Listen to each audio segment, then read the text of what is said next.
Hello everyone, class ninth physics के batch में आप सभी का स्वागत है। हम लोग क्लास नाइन्थ में मोशन चैप्टर के बारे में पढ़ रहे थे, जिसमें मोशन और उसके type, scalar and vector quantity, ऐसी कई छोटी छोटी चीजों के बारे में हम लोगों ने जानकारी प्राप्त की, जिसमें लास्ट टॉपिक अभी हम लोगों ने कल डिस्टेंस के बारे में पढ़ा। आज का जो हमारा टॉपिक है वो है displacement.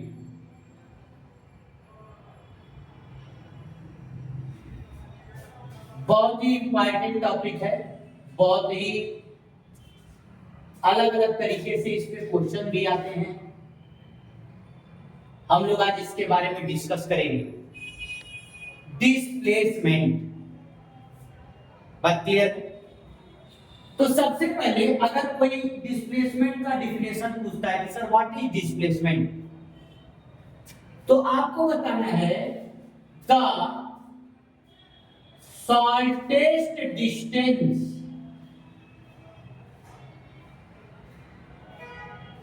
Between initial and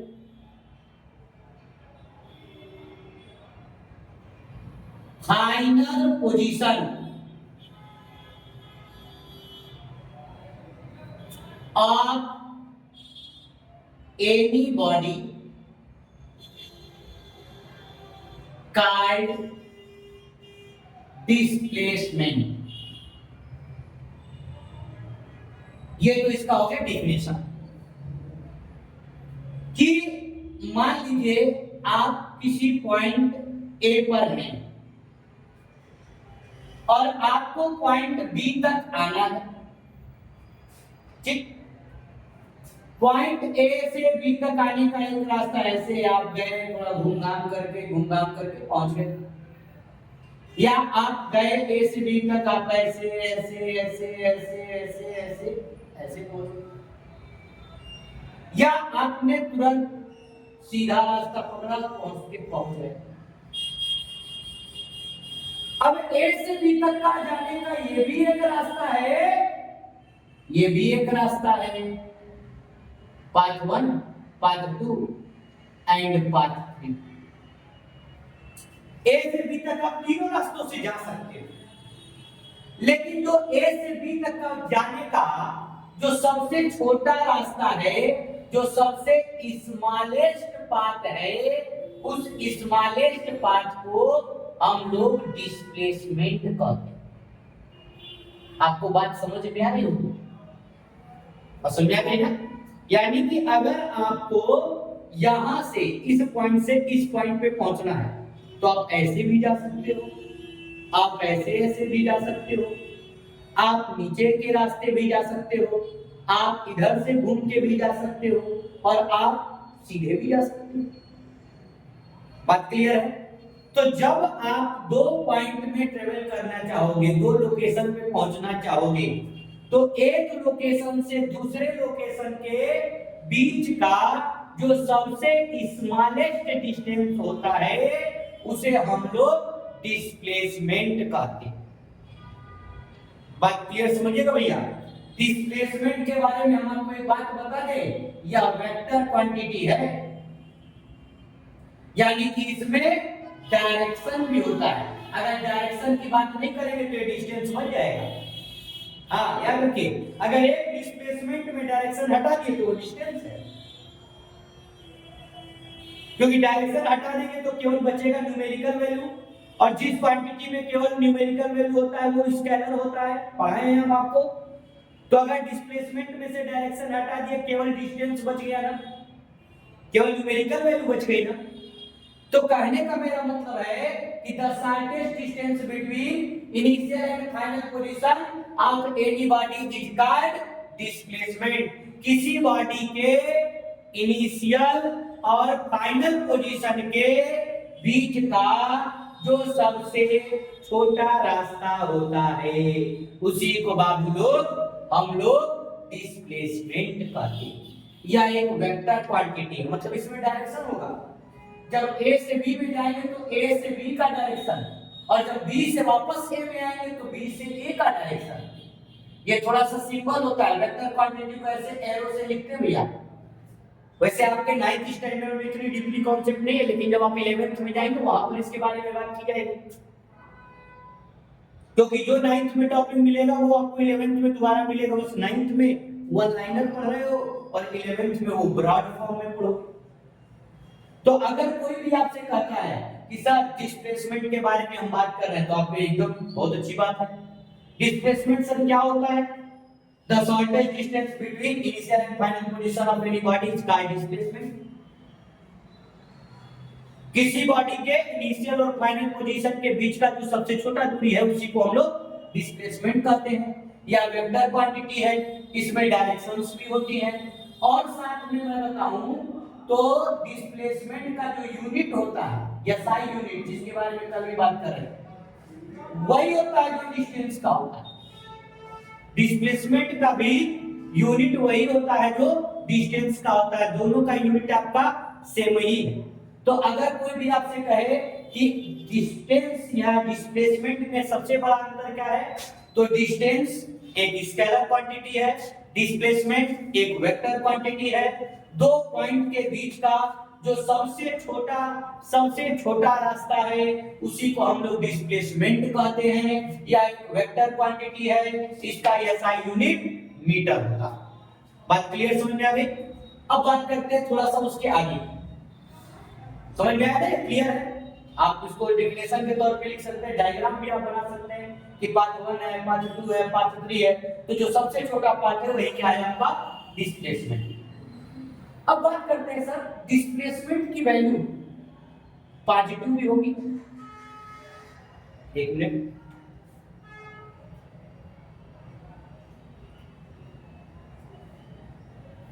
displacement की वैल्यू पॉजिटिव भी होगी, नेगेटिव भी होगी और जीरो भी होगी। डिस्प्लेसमेंट पॉजिटिव भी हो सकता है, नेगेटिव भी हो सकता है और जीरो भी हो सकता है। बात क्लियर समझ आ रही है? पॉजिटिव मतलब आप अगर आप जा रहे हैं किधर तो पॉजिटिव डिस्प्लेसमेंट हो गया। अब आप उधर नहीं जा रहे हैं, आपका डायरेक्शन कहीं और है, लेकिन आपको फोर्सफुली उधर भेजा जा रहा है। जैसे हम कहें तुमको ए से बी जाना है, ठीक? अगर हम कहें आपको ए से बी भेजा जा रहा है 5 मीटर दूरी, लेकिन आप ए से बी सीधे ना जा करके आप किस डायरेक्शन में जा रहे हैं? उल्टा 2 मीटर। तब आप बोलेंगे सर मेरा डिस्प्लेसमेंट -2 है, क्योंकि मैं 2 मीटर इस तरफ नहीं गया, 2 मीटर इस तरफ गया। यही तो मैं बात बोल रहा हूं कि इसमें डायरेक्शन भी है। जैसे अगर आप क्या किए, आप सुबह अपने घर से निकले, घूम घाम के रात में फिर घर पहुंच गए, आपका डिस्प्लेसमेंट जीरो। आपका डिस्प्लेसमेंट जीरो। फिजिक्स कहता है आपने किसी भी प्रकार का कोई भी डिस्प्लेसमेंट नहीं किया। बात क्लियर है? अगर आप जहां से चले थे वहीं पे वापस पहुंच जाते हैं तो आपका डिस्प्लेसमेंट जीरो है। बात क्लियर समझ आ रही है भैया? डिस्प्लेसमेंट का मतलब है इनिशियल और फाइनल पोजीशन के बीच की शॉर्टेज दूरी। आप जहां से चले थे, शुरुआत आपने यहीं से की थी और वापस फिर आप वहीं पहुंच गए। डिस्टेंस जीरो नहीं होती, आपने कुछ चला वो डिस्टेंस कहलाएगा, लेकिन डिस्प्लेसमेंट की वैल्यू जीरो हो सकती है।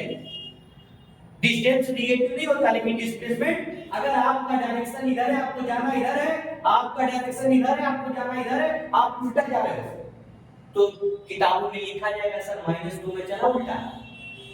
मैंने बोल दिया -2 तो टीचर को समझ जाएगा कि ये उल्टा चला है। आगे चला होगा तो +2, पीछे चला होगा तो -2।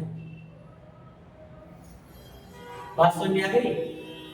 अगर आप जहां से शुरू करते हैं वहीं पर जाकर के अपने पोजीशन का एंड करते हैं। अधिकतर आप होता है सुबह घर से निकलते होंगे स्कूल के लिए, आप पहुंचते होंगे स्कूल, फिर स्कूल से वापस घर आ जाते होंगे, यानी कि आपने डिस्प्लेसमेंट जीरो चला।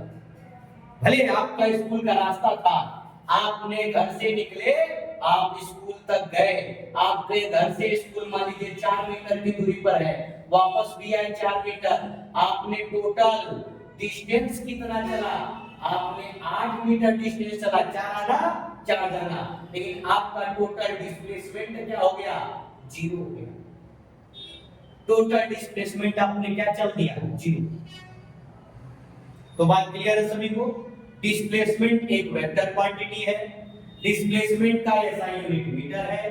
डिस्प्लेसमेंट से डायरेक्शन को अगर हटा लिया जाए कल को तो वह डिस्टेंस बन जाएगा। डिस्प्लेसमेंट को किताबों में यस से लिखा गया है आपके सिलेबस में। तो दो पॉइंट के बीच का जो सबसे छोटा से छोटा shortest distance between two points is called displacement. अगर आप दो पॉइंट के बीच की स्टडी कर रहे हैं तो दो पॉइंट के बीच में जो सबसे छोटा से छोटा डिस्टेंस होता है उसी को हम लोग डिस्प्लेसमेंट कहते हैं। डिस्प्लेसमेंट पॉजिटिव, नेगेटिव और जीरो तीनों हो सकता है। पॉजिटिव कब होगा, जब आप वास्तव में चलेंगे। नेगेटिव कब होगा, जब आप अपने डायरेक्शन से उल्टा चलना शुरू कर देंगे।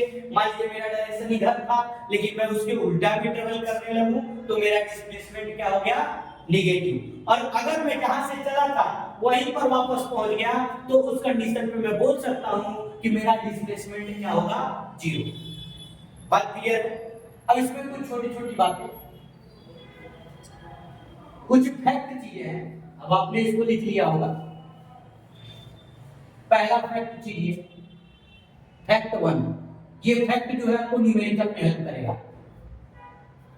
कि मान लीजिए ये कोई है राम खिलावन, कोई भी नाम दे दीजिए आपकी मर्जी। मान लीजिए मैं ही हूं, ठीक है। अब मैं यहां से गया, या मान लीजिए मुझे कुछ खाने को पसंद था, क्या खा लिए भाई, अरे चलो पी चाय है ना। तो मैं यहां से चला चाय पीने के लिए और मैं गया 4 मीटर गया, दुकान मेरे को मिल गई, मैंने चाय पिया, ठीक। और चाय पीने के बाद मैं वापस आया लेकिन घर नहीं आया। मैंने कहा थोड़ा सा इधर मेरा एक दोस्त रहता है, पैसा उधारी किया बेचारा, चलो पैसे इससे मांग लेते है ना। तो ये हमारा दोस्त है, ये मैं हूं। मैं गया चाय पिया 4 मीटर पे, वापस आया और यहां से मेरे दोस्त का घर 2 मीटर था। मैं 4 मीटर गया और वापसी कितना होगा, 6 मीटर। 4 ये वाला, 2 ये वाला, यानी कि मैंने टोटल डिस्टेंस कितना चला, टोटल डिस्टेंस कितना चला बाबू, 6 और 4 10। लेकिन मेरा डिस्प्लेसमेंट कितना हुआ, मैं अपने घर और दोस्त के घर के बीच की कितनी दूरी है मेरी, तो चूंकि डायरेक्शन उल्टा है इसलिए माइनस को हम लोग लिख लेंगे भाई। अगर इधर होता तो +2 हो जाता, इधर है तो -2। तो वही कहने का मतलब है कि कल को मान लीजिए अगर यही चीज है, विशेष को एक बार क्लियर कर दूं कि मैं हूं, मैं गया चाय पीने 4 मीटर, वापस 4 मीटर तो चला ही चला, 2 मीटर और चला अपने दोस्त के घर का, वापसी में 6 मीटर, टोटल मैंने चला 6 4 10। ये मेरा हो गया डिस्टेंस। और डिस्प्लेसमेंट के बारे में अगर मैं बात करूं तो डिस्प्लेसमेंट में बहुत छोटी सी चीज है कि मैं अपने इनिशियल पोजीशन पे ही था और फाइनल पे यहां पहुंचा, इन दोनों के बीच का गैप कितना, 2। इन दोनों के बीच का गैप कितना, 2। यही मेरा डिस्प्लेसमेंट है। हाँ, ये तो अगर आगे की तरफ होता तो पॉजिटिव और पीछे की तरफ है तो नेगेटिव। और मान लो मैं वापस अपने घर ही पहुंच जाता तो मेरा डिस्प्लेसमेंट क्या हो जाता, 0। भाई मैं अपने दोस्त के घर में जाके चाय पी के वापस अपने घर चला आता तो जाता भी 4, आता भी 4 और टोटल मिला करके 8, यानी कि मेरा उस समय डिस्प्लेसमेंट क्या होगा, 0। बात क्लियर है। ये तो था फैक्ट 1। अब फैक्ट 2 भी देखो, नहीं लिख पाया हम तो वीडियो को पॉज करके आप लिख लो, है ना। फैक्ट 2 कि मान लो मैं यहां से गया 3 मीटर, यहां अपने दोस्त से मिला, फिर यहां हम दोनों लोग साथ में घूमने चले गए 4 मीटर। यहां से गया 3 मीटर, फिर यहां से 4 मीटर, मैंने डिस्टेंस कितना चला, 3 + 4 मिलाकर 7, 3 ये और 4 ये। लेकिन मेरा डिस्प्लेसमेंट कितना होगा, ये है मेरा डिस्प्लेसमेंट। और इसको मैं पाइथागोरस से निकालूंगा, √3 का स्क्वायर + 4 का स्क्वायर, 3 का स्क्वायर 9, 4 का स्क्वायर 16, 16 9 25, 25 का under root 5, under root plus 5 भी आएगा माइनस 5 भी आएगा, लेकिन ये चूंकि डायरेक्ट डिस्टेंस की तरीके की है तो नेगेटिव में हम लोग यहाँ पर नहीं लेंगे। तो अगर हमने कहा कि मैं यहाँ पर चला 3 मीटर, ऊपर गया 4 मीटर, तो मेरा डिस्प्लेसमेंट कितना 5। बात क्लियर हो गई? तो ये मेरा क्या हो गया डिस्प्लेसमेंट। फैक्ट 2 समझ में आ रही बात? चलिए फैक्ट 3 मिटा दो इसको मैं। तीसरा एक डायग्राम बना लेते हैं जो अधिकतर एग्जाम में है, सर्कुलर। मान लीजिए ये रेडियस है 7 मीटर, मैंने यहां से चलना शुरू किया, ऐसे गया ऐसे गया ऐसे गया ऐसे गया, वापस में आ गया, तो मैंने कितना चला डिस्टेंस? क्योंकि सर्किल है, सर्किल की दूरी जो है उसकी सरकमफ्रेंस होती है, और सर्किल का सरकमफ्रेंस क्या होता है भैया 2 पाई r, यानी कि 2 पाई का वैल्यू 22/7 और रेडियस कितना है 7, 44 मीटर मैंने ये पैदल चला। लेकिन मेरा डिस्प्लेसमेंट क्या है? मैं जहां चला था वहीं पहुंच गया ना, मेरा डिस्प्लेसमेंट क्या है 0। यानी कि सर्कुलर पाथ में मैंने ऐसे एक चक्कर मारा, जब मैंने एक चक्कर मारा तो वो जो एक चक्कर है, एक चक्कर की चली गई दूरी सरकमफ्रेंस के बराबर होती है। किसके बराबर होती है? सरकमफ्रेंस के बराबर होती है। मैंने एक सरकमफ्रेंस चक्कर लगा दिया, लेकिन मेरा डिस्प्लेसमेंट क्या हो गया 0। अभी मान लो इसी सर्किल में मैं यहां से चलना शुरू करता, यहां तक पहुंचता, और ये 7 मीटर था, मैं यहां से चलता, स्टार्ट यहां से करता इनिशियल और खत्म यहां पे करता फाइनल। 7 मीटर का रेडियस है, 7 मीटर 7 मीटर, तो सरकमफ्रेंस का आधा डिस्टेंस क्या होता? सरकमफ्रेंस का आधा। लेकिन डिस्प्लेसमेंट क्या होता? यहां से यहां तक की दूरी 7 + 7 = 14। भाई एक चक्कर में 44 चला तो आधा में कितना होगा 22। सीधे सीधे पूरे एक राउंड चले 44 तो आधा राउंड चले तो 22, तो डिस्टेंस मेरा 22, लेकिन डिस्प्लेसमेंट मेरा 7 और 7 मिला करके 14। बात क्लियर है? डिस्टेंस मेरा 22 है, लेकिन डिस्प्लेसमेंट मेरा कितना है बाबू 14 डिस्प्लेसमेंट है। और वही जब मैं पूरा एक चक्कर मार लेता था तो एक चक्कर का सरकमफ्रेंस 44, लेकिन डिस्प्लेसमेंट जहां से चला था वहीं पहुंच गया, तो डिस्प्लेसमेंट क्या हुआ था मेरा 0। ये अधिकतर कंपटीशन में मिल जाता है कि एक कार है यहां से चली यहां तक जाके यहीं रुक गई, तो बताइए कितना डिस्टेंस चली। अब जो बच्चा नहीं जाना होगा 7 मीटर बैठ के सोचेगा अरे भाई सर्कुलर राउंड में है, आधा सर्किल चली है तो सरकमफ्रेंस का आधा होगा। पूरा चलती तो सरकमफ्रेंस होता, 5 चक्कर चलती तो सरकमफ्रेंस गुणे 5, 10 चक्कर चलती तो सरकमफ्रेंस गुणे 10, 20 चक्कर चलती तो सरकमफ्रेंस गुणे 20। और डिस्प्लेसमेंट क्या होगा? जहां से चले थे अगर हम वहीं पे वापस पहुंच जा रहे हैं तो इसका मतलब मेरा डिस्प्लेसमेंट क्या होगा बाबू? मेरा डिस्प्लेसमेंट हो जाएगा 0। बात क्लियर है ना? तो यही हमारा कॉन्सेप्ट है डिस्प्लेसमेंट से रिलेटेड, कि अगर डिस्प्लेसमेंट आप पढ़ रहे हैं तो पॉइंट टू पॉइंट क्लियर कर लीजिए। The shortest distance between initial and final position of any body इसका डिस्प्लेसमेंट या वेक्टर क्वांटिटी है। यूनिट होता है मीटर, या पॉजिटिव नेगेटिव और जीरो तीनों हो सकती है। डिस्प्लेसमेंट का ऐसा यूनिट मीटर होता है। डिस्प्लेसमेंट के बारे में 3 अलग-अलग डायग्राम बना दिए, एक लीनियर बना दिया, एक एक ट्रायंगल बना दिया, और ट्रायंगल जो होता है पाइथागोरस थ्योरम से उसका सॉल्यूशन करते हैं, और एक सर्कुलर बना दिया जिसमें हम लोग सर्किल के सरकमफ्रेंस के यूज करते हुए सॉल्यूशन करते हैं। अधिकतर बच्चे सब बातों को निग्लेक्ट कर लेते हैं, केवल डिफिनेशन रट्टा मार के पहुंच जाते हैं, लेकिन कॉन्सेप्ट तब क्लियर होता है फिजिक्स का जब आप इसके न्यूमेरिकल्स को अच्छे से अच्छे ढंग से सॉल्व कर पाए। बात क्लियर है? तो ये था हमारा डिस्प्लेसमेंट का टॉपिक, तो क्लियर कर दिया जाए इसको। Very good.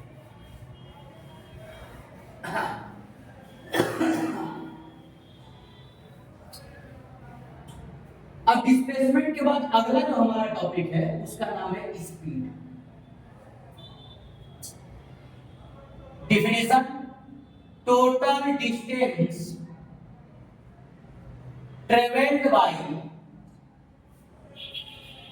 any body in 1 second called speed. अगर कोई आपसे पूछे कि बाबू स्पीड क्या है, नंबर 1 सर ये स्केलर क्वांटिटी है। नंबर 2 इसका यूनिट या SI यूनिट मीटर बटे यानी पर सेकेंड है। स्पीड बराबर होता क्या है? स्पीड बराबर होता है डिस्टेंस अपॉन टाइम। एक कार के द्वारा, मान लीजिए अगर यह कार है तो एक कार के द्वारा 1 सेकेंड में जितना डिस्टेंस ट्रेवल किया जाएगा, सॉरी ऊपर गया, 1 सेकेंड में जितना डिस्टेंस ट्रेवल किया जाएगा वही उसकी क्या कहलाती है? स्पीड कहलाती है। अगर कल को मेरी कार 20 मीटर पर सेकेंड चल रही है तो इसका मतलब है कि 1 सेकेंड में मैंने 20 मीटर चला। बात समझ आ गया? बात समझ आ गया? अगर कोई भी आपसे कहे कि स्पीड किसे कहते हैं तब आपको बताना है कि total distance travelled by any body in 1 second. 1 second में किसी बॉडी के द्वारा जितना डिस्टेंस ट्रेवल किया जाता है उसी को हम लोग क्या कहते हैं? स्पीड कहते हैं। कोई भी आपसे पूछे भैया कि स्पीड किसे कहते हैं तब आपको बताना है कि किसी भी बॉडी के द्वारा 1 सेकेंड में जितना डिस्टेंस ट्रेवल किया जाता है उसी को स्पीड कहते हैं। स्पीड एक स्केलर क्वांटिटी है, कोई डायरेक्शन की जरूरत नहीं है। इसका यूनिट मीटर पर सेकेंड है। क्यों? क्योंकि डिस्टेंस का मीटर होता है, टाइम का SI यूनिट सेकेंड होता है, तो मीटर पर सेकेंड। तो अगर कोई भी आपसे कहे कि सर स्पीड के बारे में बात कर रहे हैं तो हाँ कहिए भाई कर रहे हैं। क्या होता है सर स्पीड? मैंने कहा मैं चल रहा हूं, मैंने 1 सेकेंड में 5 मीटर चला। अगर मैंने 1 सेकेंड में 5 मीटर चला तो मेरा स्पीड होगा 5 मीटर पर सेकेंड। बात क्लियर है? अगर भाई मैंने 1 सेकेंड में 10 मीटर चला तो इसका मतलब मेरा स्पीड होगा 10 मीटर पर सेकेंड। क्लियर? तो कोई भी बॉडी आप एकदम क्लियर कर लीजिए, what is speed? Total distance travelled by any body in 1 second. 1 second में किसी बॉडी के द्वारा जितना भी डिस्टेंस चला गया है उसी को हम लोग क्या करते हैं? स्पीड कहते हैं। अब दिक्कत क्या है, कई बार लिख लिए होंगे ना भाई। अब दिक्कत यह है कि स्पीड में मान लीजिए कोई कहे सर मेरा 72 किलोमीटर पर आवर है। अब जैसे किलोमीटर पर आवर है तो मैंने भी कल के वीडियो में आपको बताया था कैसे चेंज करते हैं। तो 72 किलोमीटर, 1 किलोमीटर में 1000 मीटर, किलोमीटर की जगह 1000 मीटर लिख देंगे और आवर की जगह पे 60 × 60, 2 0 से 2 0 कैंसिल, 6 6 36, 72, 36 × 72 यानी 20 मीटर पर सेकेंड। या अगर हम लोग इसको डायरेक्ट बदलना चाहें तो एक ट्रिक लगा सकते हैं, 5/18, 18 चौके 72, ये ट्रिक है। अगर किलोमीटर पर आवर को मीटर पर सेकेंड में बदलना है तो आप या तो किलोमीटर का 1000 मीटर और 60 × 60 करिए या सीधे किलोमीटर पर आवर में 5/18 का मल्टीप्लाई करिए। ये 5/18 आया कहां से? अगर मैं बात करूं तो 1000 और 60 × 60 को सॉल्व कर लेना ना, तो ये आपका 10/36 यानी 5/18 ही आए। तो जब भी आपको कन्वर्ट करना हो तो आप डायरेक्ट बड़ा मेथड लगा सकते हैं 72 किलोमीटर, या आप डायरेक्ट करिए 72 को 5/18 से मल्टीप्लाई कर दीजिए, एक बार में डायरेक्ट मीटर पर सेकंड में बदल जाएगा। आपको ज्यादा काम करने की जरूरत नहीं। तो कल हम लोग ऐसे ही कई और कन्वर्टर के बारे में जानकारी प्राप्त करेंगे। ठीक है, तो आज के लिए इतना।